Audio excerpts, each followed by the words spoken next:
ఏడాదికోసారి రాకిట్ల పండుగ అన్నా నీ ఇంటికి నేను వద్దామని ఎదురు చూస్తున్నా గాని రాలేనే ఇంటికి కన్నీరే నా కంటికి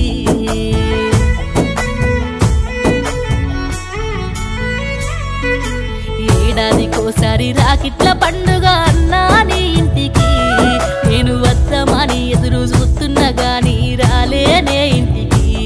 కన్నీరే నా కంటికి ఏమి జరిగిందో తెలువదే ఎట్లా జరిగిందో తెలువదే సక్కంగా ఉన్న మన బంధము ఏమైపోయేనో అనుబంధము అన్నా చెల్లెళ్ళ అనుబంధము అక్క తమ్ముళ్ళ రుణబంధము